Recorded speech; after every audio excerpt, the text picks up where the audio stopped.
passamos a apresentar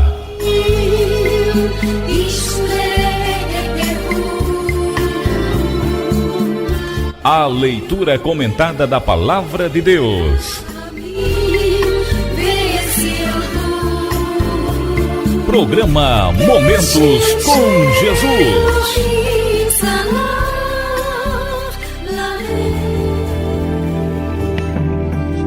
Leitura comentada da Palavra de Deus. Vamos ler e comentar hoje o Salmo de número 3. O Salmo de número 3 é um salmo de Davi. É importante que, antes de mais nada, a gente entenda em que contexto foi que Davi se inspirou para escrever este belíssimo salmo. Ele escreveu quando estava em retirada com seus seguidores do seu palácio na cidade de Jerusalém, porque seu filho Absalão resolvera tomar-lhe o reinado. Davi, evidentemente, tinha total condição de controlar aquela situação, controlar seu filho, controlar os rebeldes que insistiam em seguir o obstinado Absalão, mas ele preferiu colocar na mão de Deus. Evitou o confronto com o filho e foi embora de Jerusalém exatamente para que não houvesse confronto, e o que mais ele queria que Absalão nada viesse a sofrer. Tanto que ele pede para seus comandantes que, se encontrassem Absalão, não fizessem nenhum mal a seu filho. O coração de um pai sendo colocado aí acima de todos os demais interesses, ele preferiu abrir mão do reino, sair de Jerusalém, deixar Absalão assumir o controle e não se confrontar com o filho. Mas colocou nas mãos de Deus aquela situação. É uma situação muito difícil realmente, irmãos. Às vezes a gente entra, infelizmente, em confronto com nossos próprios filhos. Somos confrontados pelos filhos, ou temos que confrontar os filhos, e sempre é uma situação desgastante. Agora você projeta o desgaste que se tornou essa situação de Absalão, porque ele queria tomar conta do reino. Seu pai era o rei, foi ungido por Deus, e ele comandou um bando de rebeldes para tomar o reino das mãos do pai. E nós, hoje, com este salmo escrito por este homem segundo o coração de Deus, num momento tão difícil da vida dele, nós que também, vez por outra, atravessamos situações, momentos difíceis em nossas vidas, vamos buscar orientação e conforto no salmo de número 3. Primeiro vamos fazer a leitura e depois vamos comentar aquilo que o Espírito Santo for colocando para nós na tarde de hoje. Diz assim no Salmo 3: Senhor, como tem crescido o número dos meus adversários, são numerosos os que se levantam contra mim. São muitos os que dizem de mim, não há em Deus salvação para ele. Porém tu, Senhor, és o meu escudo, és a minha glória e o que exaltas a minha cabeça. Com a minha voz, clamo ao Senhor, e ele do seu santo monte me responde. Aleluia. Deito-me e pego no sono. Acordo porque o Senhor me sustenta. Eu não tenho medo de milhares do povo que tomam posição contra mim de todos os lados. Levanta-te, Senhor. Salva-me, Deus meu, pois feres nos queixos a todos os meus inimigos e aos ímpios quebras os dentes. Do Senhor é a salvação, e sobre o teu povo a tua bênção. Aleluia. Lindo salmo, principalmente quando a gente sabe, né, irmão, que ele estava fugindo de Absalão, né? O pai fugindo do filho para não ter confronto. E o Davi aqui, certamente ele expressa em seu salmo, pelas suas palavras, pode-se perceber que ele sentia-se aqui como parte de uma minoria. Possivelmente havia um total de 10.000 soldados a cercá-lo nesse referido momento que ele diz aqui no verso 6. Não tenho medo de milhares do povo que tomam posição contra mim de todos os lados. Os inimigos de Davi não apenas viam a vida de uma forma diferente, mas eles também procuravam causar danos. É evidente que, como rei, Davi podia confiar em seu exército para derrotar Absalão. Porém, em vez disso, Davi dependeu da misericórdia de mim. No verso 4 ele diz: com a minha voz clamo ao Senhor, e ele do seu santo monte me responde. E pode ter certeza, irmão, que a partir deste clamor, a intimidade que Davi tinha com Deus, ele pôde sentir paz a respeito dos resultados, fossem quais fossem, que resultariam, né, daquele conflito. É porque Davi sabia que os propósitos de Deus prevaleceriam. Tanto eu quanto você, hoje em dia, queridos, nós podemos e devemos superar o medo, confiando que Deus nos protegerá em nossos momentos mais difíceis. Davi, não pensa que ele vivia sentando lá confortavelmente em seu trono, ditando ordens a seus súditos. Davi também tinha lutas, e nesse momento ele estava tendo lutas por causa exatamente logo, né, de um filho rebelde, Absalão, e uma hoste de traidores. Ah, meu irmão, quando as circunstâncias nos são contrárias, nós somos tentados a pensar que até Deus está contra nós. Mas as palavras de Davi aqui nos lembram que é exatamente o oposto. Mesmo quando parecer que tudo está contra nós, pode saber, pode ter certeza, pode confiar, Deus está conosco. Deus está conosco. Se as circunstâncias se voltarem contra você, não culpe a Deus, busque-o. Aleluia. E chama a minha atenção que ele não foi contar para Joabe, para nenhuma outra pessoa que estava acontecendo com ele. Ele foi contar para Deus. O salmo começa: Senhor, como tem crescido o número dos meus adversários.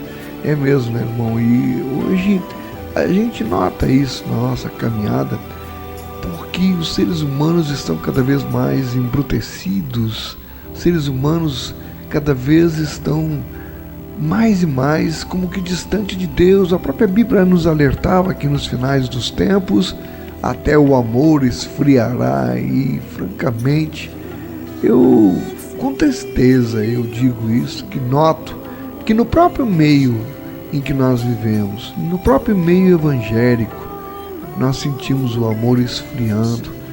Nós sentimos, em vez de sentir aquele sentimento de que nós somos filhos de Deus, somos irmãos em Cristo, devemos nos amar porque nós formamos a igreja de Cristo aqui na terra. Nós somos a igreja que imaginamos que seremos arrebatados, mas infelizmente o que mais se tem visto é as igrejas se fechando em si mesmas, os pastores se tornando como que donos de igrejas, pastores que orientam os membros da sua igreja a sequer cumprimentarem irmãos de outra igreja. Isso já aconteceu conosco, já aconteceu com nossa igreja. Uma igreja foi orientada para que não nos cumprimentassem. Qual o nosso pecado? Abrimos um trabalho.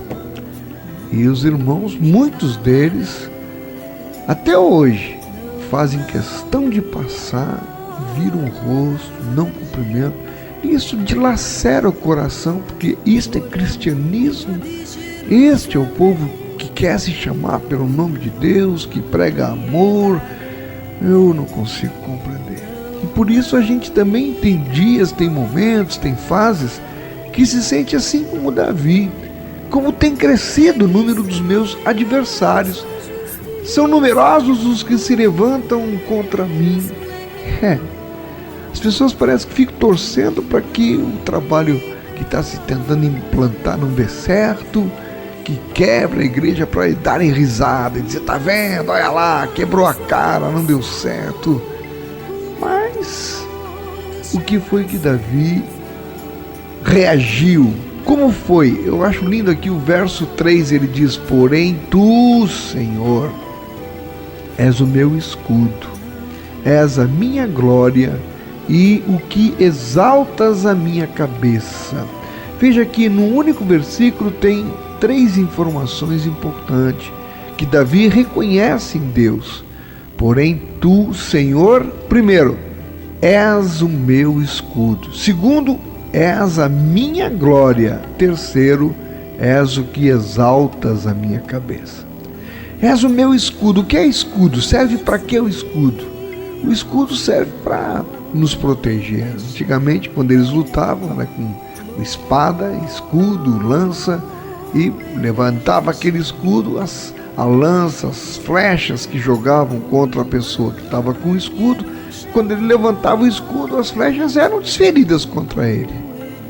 Mas o escudo defendia. Elas batiam no escudo e caíam no chão. Esta linguagem figurada de Davi se referindo assim a Deus, tu és o meu escudo. Ele se sentia protegido por Deus. Então, eu me sinto também protegido por Deus. Pode se levantar quem se levantar, que na verdade, no fundo, está a serviço do cão. Quem se levanta contra um pastor, contra um ungido do Senhor, contra uma igreja abençoada do Senhor, que nasceu com tudo direitinho, organizado, quem se levanta está a serviço de Satanás, não é a serviço de outro. E eu me sinto como Davi, e eu gostaria que você que está me ouvindo, que tem procurado levar uma vida reta diante do Senhor, e os inimigos aí mesmo que se levantam contra você e dizem, não é? Como disseram para Davi, são muitos que dizem de mim, diz Davi, não há em Deus salvação para ele, estão enganados. Que você possa ver no Senhor o teu escudo protetor. Que também como Davi, você veja no Senhor a sua glória. Se tiver que se gloriar de alguma coisa, se glorie no Senhor, naquilo que Ele tem feito por você, no que Ele já fez. Não fique se lamentando, murmurando por algo que ainda não aconteceu e que lá na sua cabeça você se acha merecedor, daquilo ali. Se ainda não aconteceu, Deus é quem sabe se vai acontecer, se vai ser bom para você ou não. Às vezes a gente pensa que vai ser bom e não é. Toda a nossa suficiência vem de Deus. E o terceiro ponto que ele diz aqui no verso 3, que o Senhor é aquele que exalta a cabeça dele. Eu acho isso importante, porque tem muita gente, irmão, que vem para um programa de rádio, que vai para um púlpito, que anda por aí se auto-exaltando. Se auto-exaltando. Eu fiz isso, eu fiz aquilo, eu faço isso, eu faço aquilo. Me lembro do fariseu publicano, né? O fariseu dizia, eu não sou que nem aquele outro ali, ó. Aquilo ali é um pecador, eu não, eu dou o dízimo, eu faço, eu aconteço. Hoje o que muita gente enxerga é pessoas que se auto-exaltam e se colocam assim no foco dos holofotes, procuram atrair a atenção dos holofotes para si, para o seu ministério, para a sua igreja, para o trabalho que faz, e tome-se exaltar. Irmão, quem nos exalta é o Senhor, porque a própria palavra nos diz que aquele que se exalta será abatido. É Deus mesmo quem exalta e é Deus mesmo quem abate. Aleluia. Eu gostei aqui. Senhor, Tu és o meu escudo, a minha glória e o que exaltas a minha cabeça. E ele diz, com a minha voz clamo ao Senhor. Ele busca o Senhor no momento da aflição, ele clama ao Senhor, mas veja que ele tem tanta intimidade com Deus, e quem tem intimidade tem confiança, tem a certeza da resposta, porque ele no mesmo momento, no exato momento que ele diz que está clamando ao Senhor, ele já está dizendo que o Senhor lá do seu santo monte responde, e ele do seu santo monte me responde. Aleluia. É essa intimidade, irmão, você ter canal aberto, linha direta com Deus dos deuses. E aqui no verso 5, algo interessantíssimo. Eu gosto muito desse versículo 5, porque ele transparece aqui realmente alguém que tem total confiança na salvação que vem de Deus. Ele diz, deito-me e pego no sono. Oh, meu irmão, minha irmã, você que está aí atento, me ouvindo, como tem sido as suas noites, as suas preocupações? Você tem deitado, sabe que vai ter que levantar às 6 horas da manhã para começar o seu dia, com filhos indo para a escola, etc. Mas você está tão preocupado com as coisas, com as contas, com os problemas, com as confusões, com os adversários, com os inimigos, seja lá com o que for, e você deita e fica lá com os olhos abertos, que nem um zumbi, sem conseguir conciliar o sono, preocupado. Davi não passava por isso não. Davi diz, ele fez questão de registrar aqui no Salmo, deito-me e pego no sono. Irmão, eu estou desse jeito. Graças a Deus, irmão. Olha que eu tenho enfrentado tanta dificuldade, tanto problema aqui. Não vou entrar aqui em detalhes da minha vida, Deus o sabe. Mas se há uma coisa que eu louvo a Deus e agradeço a Deus, é porque o pessoal lá em casa até acha engraçado. É eu me deitando e quando eu digo boa noite, viro para o lado esquerdo e já pego no sono. As minhas filhas acham muito engraçado, a minha esposa também, e dizem, como é que você basta se virar e já pega no sono? E pois é, irmão, Davi acontecia a mesma coisa. Isso acontece, e eu louvo a Deus mais uma vez por isso. Com quem? Com quem sabe que colocou o problema na mão de Deus e que se ele colocou tem que ficar lá e é Deus quem vai resolver. Então se está na mão de Deus, eu não preciso perder o sono, eu não preciso ficar ansioso, eu não preciso ficar acordado, eu vou descansar para no dia seguinte eu amanhecer com o meu corpo descansado, a minha mente limpa, e aí sim eu poder resolver as coisas sob orientação divina.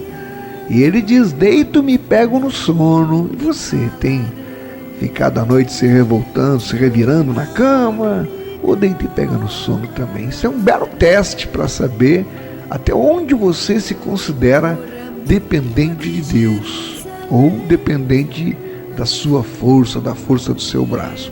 E ele diz mais, acordo, porque o Senhor me sustenta. Claro, dormir, às vezes a gente dorme, né? Pega no sono e não sabe se vai acordar. Mas acorda. Por quê?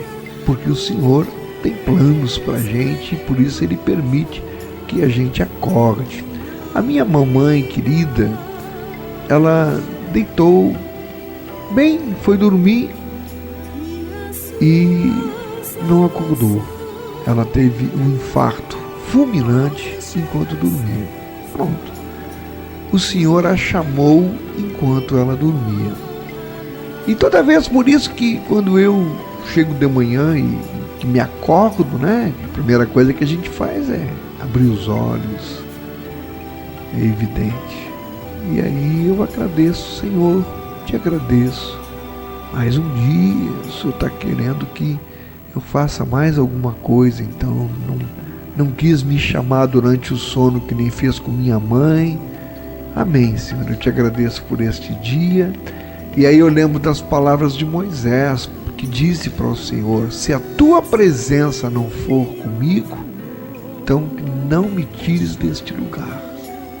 Se a tua presença não for comigo, eu digo, Senhor, então que a tua presença ande comigo o tempo inteiro, o dia todo. E aí ele diz, não tenho medo de milhares do povo. Quem vai ter medo do quê, irmão? Se a gente está com Deus, se você está com Deus, se Deus é por nós, quem será contra nós? E ele termina dizendo, do Senhor é a salvação e sobre o teu povo a tua bênção. Sobre o teu povo, a bênção do Senhor. Não há salvação em nenhum outro. Amém? Que o Senhor esteja aplicando o entendimento da porção da sua palavra no seu coração. E eu espero sinceramente que você tenha se alegrado, se animado, criado um ânimo novo para continuar enfrentando as lutas, sabendo que Deus é contigo, comigo também. Pense nisso, na paz do Senhor. Por amor de Jerusalém.